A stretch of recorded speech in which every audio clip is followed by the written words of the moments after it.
Choip, choip, choip. Choip, choip, choip. It's summer in Louisiana, yet so very few people have connected the dots and managed to remember that shorts exist. Not you with your leather jacket, nor she with her trench coat, or even he in a full white suit. Welcome to New Orleans, as it's gripped by fear of the perpetrators of the Voodoo murders, a string of serial killings that may or may not involve actual voodoo. We play as Gabriel Knight, struggling bookstore owner / struggling writer, struggling to figure this case out, finally produce a hit and get a grip on his finances. And oh yeah, you have friends, a love interest and a destiny, there you go. This is a remake of the 90s original, and one of the first thoughts that struck me was that this game was kind of Broken Sword before Broken Sword existed. Point and click murder mystery. You travel to other countries to visit ruins, things get dangerous when you get too close, and ultimately things get supernatural, confirming that in this universe, the legends and myths are based on fact, in an Indiana Jones kind of way. I bet Gabriel also developed a phobia of snakes too, and have learned to dance. Her fate is sealed. The story is familiar then. See, classic uncovering a dead person head bob, and maybe even other cliched cues, like their attempt to one-up The Shining, but it does have its strong points. For instance, I'm no expert, but I believe the depiction of voodoo in this game is better than usual in popular culture. You know, before things get magical, it delves a little bit into its history and formation, its roots in Africa, and transformation during the slave trade, intermingling with Christianity. I found it quite interesting, and the investigation has you questioning different people, and their levels of knowledge and viewpoints on voodoo can differ drastically, from the know-nothings to the academics who specialize in its history, to the maybe non-believers who make a profit from it, selling elements used in the art, rituals, and more magical aspects, and other believers who profit from the gree-gree, believers that fear its power, and believers that don't focus on the magical aspect of it, but rather the religion, if they are only kind of mentioned. So the people you talk to kind of mirror the branching ways in which voodoo has developed. Once again, I think that's interesting, if I'm not reading too much into it. It's also well written, with funny dialogue. Gabriel's a womanizer with a really husky, sometimes goofy, Southern Lothario gent accent. He gets smarmy on occasion. I would if I had enough time to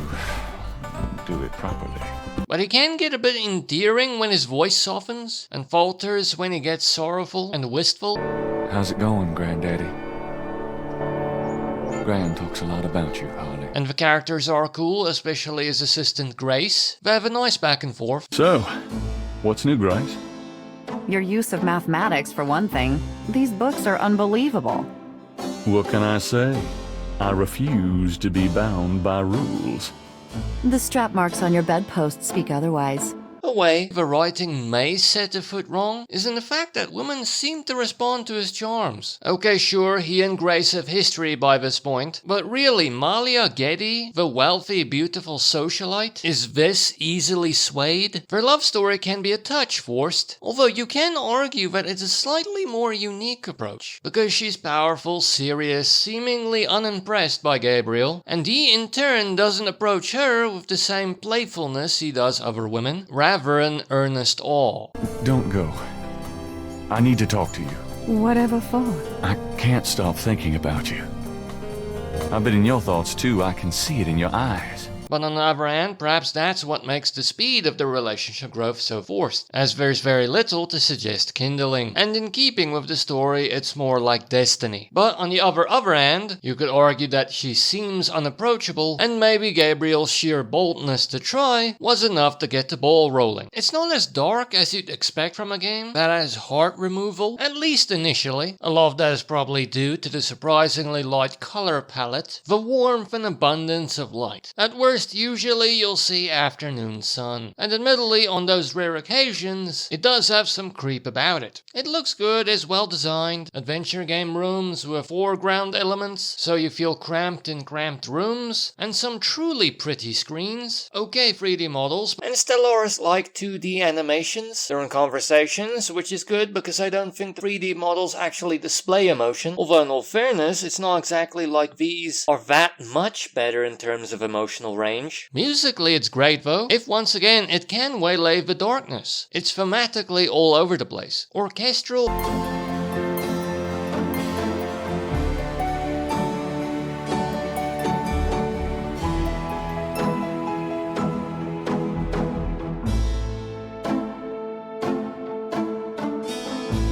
and contemporary, at least by the standards of the 90s, with an 80s, early 90s feel to them.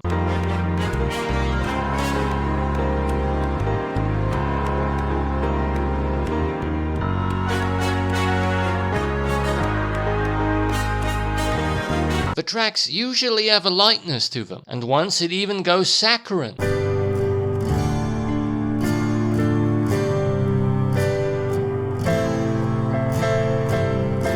And the occasions where it goes dark are obvious.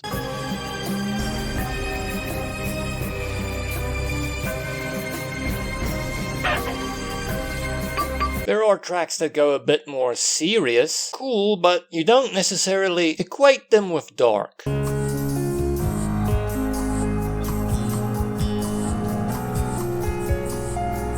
My guess is that when this game was originally made, point-and-click adventure titles were kind of cutting edge to an extent, instead of the kind of niche genre that they are now. So the games were more marketable than they are now. So musically the mandate may have been just make it quality and scenario appropriate.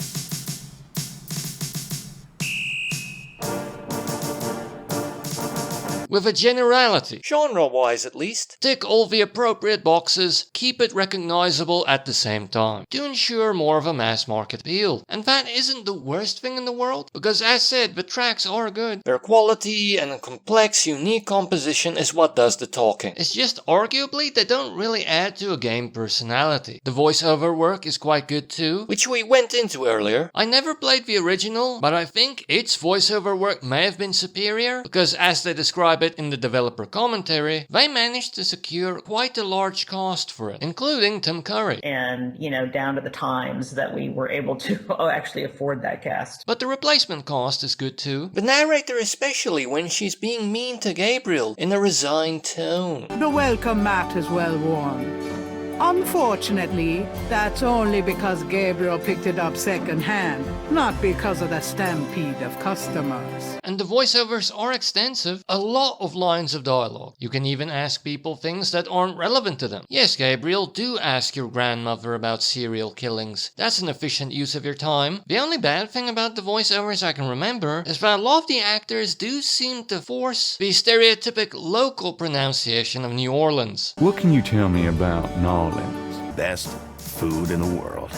You can get it right here in Nolans. Nolans is the center of voodoo practice in the United States. And sometimes has some stilt in the delivery. I don't know nothing about nothing, man. Perhaps I'm being too harsh. And it's all worth it to hear a supposedly southern man say this. Yeah. What is it, you wanker? Gameplay-wise, it's a very traditional point-and-click adventure game because it was made during the original adventure game boom. Meaning two things. Firstly, apart from a few newly added puzzles, the game will feel familiar to fans of the genre. I mean, it has a maze that's impossible to solve without an item. Classic point-and-click. Monkey Island to Grim Fandango, that was a go-to. But arguably this is fine because this was one of the earlier examples of the genre. But just be aware of this if you don't want to feel deja vu. And secondly, this approach means that it's hard to figure out. I consider myself a fan of this genre, believe I know the tropes and how to think adventure game, but this game had many occasions where I was stumped. And the worst offender wasn't even my fault. I just had to talk to someone a second time who had previously refused me because then Gabriel pulls out some better persuasion. It's been a while since an adventure game forced me to experiment this much.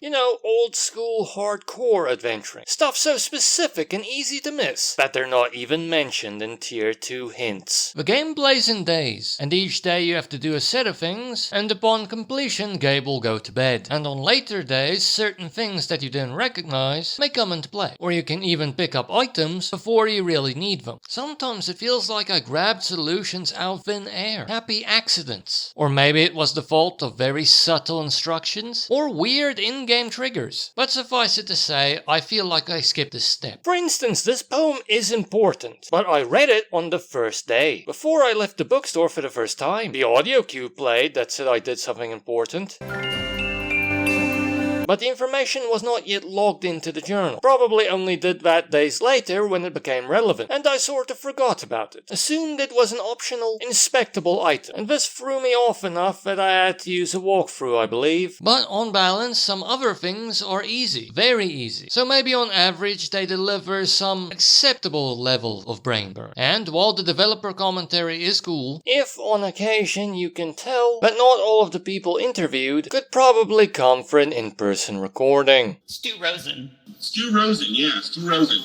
Just, I mean, we got people that we really could probably have never gotten ourselves. It actually did spoil something crucial for me, sort of, who the ultimate villain was. Plus, instead of integrating the developer commentary with playable segments you can just press a button to activate, you actually have to open the journal to interact with the bonus content. If you're into developer commentary, it's not the worst thing, but you know it falls short of the optimum way, in my opinion, of delivering developer commentary, the LucasArts standard. But in all fairness, it's not just audio commentary. There's stuff to read too. The game is fairly long for the genre at 20 hours, and the game is cheap on Steam at 219 Rand full price, 43 Rand 80 cents on sale. That's 2 Rand 19 cents per hour of gameplay, which is quite good. And to download it isn't that bad, as it takes up 3.06 gigabytes on the hard drive. Not the easiest, but also not the hardest to download. And it does work on the Warhorse, but if you keep it on the best settings, it will lag because of the slower movement of a point-and-click adventure game. It might even be playable in such a state, even at 16 to 17 frames per second at the crime scene standing still. But if you make a small change to fastest settings without changing resolution, that goes to 59 to 61 FPS at the crime scene while moving around a bit. Gabe's 3D model does get a bit of edge to it, but otherwise that doesn't lead to any other decrease in visual quality. It's quite playable in this state, dipped to 46 frames per second when inspecting the marks in the sand, and 56 FPS for lesser triggers, jolts and frame skips otherwise fine. But stereotypically it's not kid friendly, some swearing, and usage of other words that some people may not like, violence, and there's witch burnings, talk about the slave trade, and in the optional to read included graphic novel, someone also uses a slur. The depiction of voodoo in it seems decent, or at the very least better than usual, but as said, I'm no expert. You deal with a group that's more extreme than the average practitioner that deal in human sacrifice, and some may not like how the Christian Shadow Hunter organization are the inherent good in the story and have to defeat the evil Loa, possibly other objectionable things. The game has good visuals, rather light in color palette at times for its dark theme, nice screens, and foreground elements that capture the feelings of cramped rooms, okay 3D models, and then finally there's that weird way of displaying conversation. The music is great, if thematically strange, usually not dark in tone, and when it goes dark, it's very on the nose. But it's nice, early 90s orchestral arrangement, sounds good. It lacks focus and maybe doesn't add to the personality of the game, but it has something for a lot of people in its contemporary nature, while still fitting and being scenario appropriate. It has good, extensive voiceover work. I'm a bit curious whether the heavy-hitting cast of the original was better, but the new cast did a good job. The narrator was great, especially when putting Gabe down. Gabe was mostly great, but a lot of people did force the stereotypically local pronunciation of New Orleans. It is well written, funny dialogue, but it does have quite a well-trod adventure game structure. Its depiction of voodoo seems to be quite good. I learned some interesting things, and the people seem to mirror the divergent nature of voodoo in their differing opinions and extents and ways of being part of the belief system. But maybe I'm reading too much into this here and just being a bit pretentious. Also, why did Malia fall for him? But as mentioned, maybe that made sense. It feels nice and detective-y, even if it isn't as intriguing as Broken Sword. On the maybe side, it displays classic point-and-click gameplay, if it does have a less logical train of thought, and can be quite tough to figure out at times. Sometimes it feels like certain solutions come out of nowhere. Even if you're well familiar with adventure game logic, you're going to have to experiment a bit more here, I believe. Or at the very least, the connections are harder to make. And on the con side, it does have have unrefinements, such as maybe on occasion weird triggers that make you feel like you've skipped a step, that one spoiler in the bonus interview, not the ideal way of conveying developer commentary. If the commentary is good and has content that can't be played by audio alone, come on, play it and enjoy Gabe's smarmy charm and all the accompanying, in all fairness, probably coincidental yet still funny snake imagery. Do you know anything about snakes?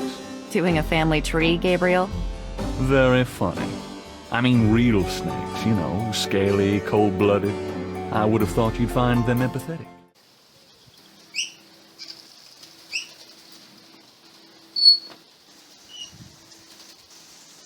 Choip, choip, choip. Choip, choip, choip.